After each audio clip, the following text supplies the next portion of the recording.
নারী ধর্ষণ করে, আমরা আমাদের টিমের পক্ষ থেকে বলতে চাই, আপনারা যদি নারীদের প্রতি এরকম মন মানসিকতা দেখেন, আমরা আপনাদের বিরুদ্ধে কঠোরতম পদক্ষেপ করবো এবং আমরা প্রয়োজন পড়লে রাজপথে নেমে এসে পুরো বাংলাদেশের মানুষকে নিয়ে আমরা এর কঠোর জবাব দিব। আমরা আরেকটা জিনিস বলি, যে হাত দিয়ে নারী ইপটিজিং করা হবে, আমরা ধর্ষণ প্রতিরোধ মঞ্চে সেই হাত ভেঙে দিতেও প্রস্তুত আছি।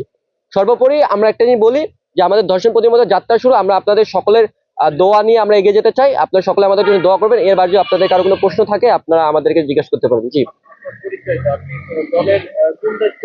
আচ্ছা, আমি হচ্ছে এই মুহূর্তে হচ্ছে ধর্ষণ প্রতিরোধ মঞ্চের মুখ্য সংগঠক হিসেবে দায়িত্ব পালন করছি এবং আমাদের হচ্ছে সভাপতি যিনি রয়েছেন তার নাম হচ্ছে রোজা এবং সাধারণ সম্পাদক মুনতা, ওনারা দিন আজকে এখানে উপস্থিত থাকতে পারছেন না, কারণ হচ্ছে তারা আমাদের টিমের কাজে ঢাকার বাইরে আছেন।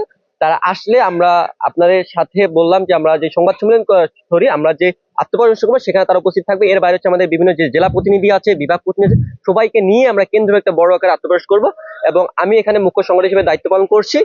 আমার নাম হচ্ছে মোহাম্মদ সজিব হোসেন, আমি ঢাকা বিশ্ববিদ্যালয়ের একজন শিক্ষার্থী। হ্যাঁ, আমাদের এই কার্যক্রম বাংলাদেশের বর্তমান 3টা বিভাগে চলমান রয়েছে। বাকি 3টা বিভাগ হচ্ছে সিলেট বিভাগ, তার মধ্যে রাজশাহী বিভাগ, চট্টগ্রাম বিভাগ। চট্টগ্রাম বিভাগে আমরা হচ্ছে চট্টগ্রামের কক্সবাজার জেলার অলরেডি উপজেলা আমরা পৌঁছাই গেছি, কারণ কক্সবাজার জেলা হচ্ছে ধর্ষণ প্রবণ একটা এলাকা, এই জন্য সেখানে আমরা সবচেয়ে বেশি গুরুত্ব দিয়েছি। আমরা মেন ফোকাস করি সারা বাংলাদেশে আমরা বিস্তার করতেছি ধীরে ধীরে, বাট আমরা যেগুলোতে ধর্ষণ প্রবণ বেশি, মানে যেগুলো ধর্ষণ বেশি সেই জেলাগুলোতে আমরা দ্রুত পৌঁছানোর চেষ্টা করছি এবং সেই জেলা উপজেলা ইউনিট পর্যন্ত আমরা চলে গেছি। আশাবাদী আমরা কক্সবাজারের ইউনিয়ন পর্যন্ত চলে যাবো আগামী 1 মাসের মধ্যে। আমাদের আত্মপ্রকাশের আগে আমরা কাজ করেছি, আমরা চাচ্ছি যে একটা সুন্দরভাবে সংগঠিত হয়ে আমরা সবার সামনে আমাদের জিনিসগুলো উপস্থাপন করি।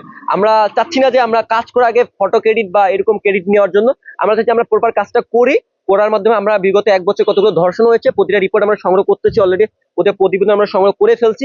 আমরা একটা সমীক্ষা প্রকাশ করবো আপনাদের সামনে যে কতগুলো ধর্ষণ হয়েছে, এই ধর্ষণের পিছনে কারণগুলো কি, মানবিক মূল্যবোধ নাকি হচ্ছে দৃষ্টি ভঙ্গি কিংবা দলের মতাদর্শের বিরুদ্ধে যাচ্ছে এরকম কিছু, নাকি শিশুরা ধর্ষণ হচ্ছে, নাকি পারিবারিক মূল্যবোধ, আমরা সবকিছু নিয়ে একটা প্রতিবেদন তৈরি করবো যে কোনটার ইফেক্টে বেশি, কেন ধর্ষণগুলো বাড়তেছে এবং বাংলাদেশে ক্রমাগত ধর্ষণ বাড়তেছে। আমি যে একটা জিনিস বারবার বলতেছি যে বর্তমানে বাংলাদেশের নিরাপত্তা সংকটের ছেলেদের চেয়ে নারীরা বেশি। একটা নারী রাত্রে কেন দিনেও স্বাধীনভাবে পথে ঘাটে চলতে পারে না। দেখবেন কেউ কোনো একটা টিকটকার পিছন থেকে একটা নারীদের একটা ব্যাক সাইডে একটা ভিডিও করে ফেসবুকে টিকটক বানাচ্ছে, তার লাইক বৃদ্ধি পাওয়ার জন্য, তার হচ্ছে ফেসবুকে রিচ বাড়ানোর জন্য এগুলো ভিডিও করতেছে। কিংবা একটা নারী, মানে আমরা বলছি নারীরা হচ্ছে রাজনৈতিক পণ্য কিংবা টুলস, নয়তো নারীরা হচ্ছে বিজনেস পণ্য কিংবা ভাইরাল হওয়ার টুলস, এরকম একটা পরিস্থিতি বাংলাদেশ চলে এসেছে অলরেডি। আমরা এই জায়গাতেই বলতে চাই যে নারীদের নিরাপত্তা নিশ্চিত করেন, তাদের স্বাধীনতা তাদেরকে দেন। আমরা যেমন পুরুষের স্বাধীনতা, আপনারা বারবার বলেন যে নারী সমতা, নারীদেরকে আমরা সম্মুখ সারিতে নিয়ে আসবো, নারীদেরকে আমরা সে জায়গাটা করে দিব, আমরা নারীদেরকে সমান বিধান চাই, কিন্তু আলটিমেটলি বাংলাদেশের জাস্ট এগুলো ভকাস। আমি বলতেছি যে ওই রাজনৈতিক টুল বানাচ্ছে, আপনি জাস্ট ভোটের জন্য বা ভোটের আশা এগুলো বলতেছেন, বাট আলটিমেটলি আপনি সেই কাজটি করে দেখাতে পারতেছেন না। আমরা 2টা উদাহরণ পেয়ে গেছি, বেশ্যাও বলা হচ্ছে, হিজাব ধরে টান দেওয়া হচ্ছে। সর্বোপরি বলতে চাই আমাদের যাত্রা কেবল শুরু। আমরা আশাবাদী যে আমরা এটাকে একটা ভালো জায়গায় নিয়ে যেতে পারবো এবং আমরা অন্তত নারীদের জন্য একটা আস্থার প্রতীক হতে চাই, যেন নারীরা সবসময় 24 আওয়ার্স যদি তাদের সাথে কোনো হেনস্থা হয় আমাদের সাথে জন্য যোগাযোগ করতে পারবে এবং আমরা আমাদের যে জেলা টিম থেকে উপজেলা টিম তারা যেন তাদের পাশে সর্বদা থাকতে পারে, সেজন্য আমরা আমাদের জায়গা থেকে একটা নিরাপত্তা নিশ্চিত করতে চেষ্টা চলমান রেখেছি।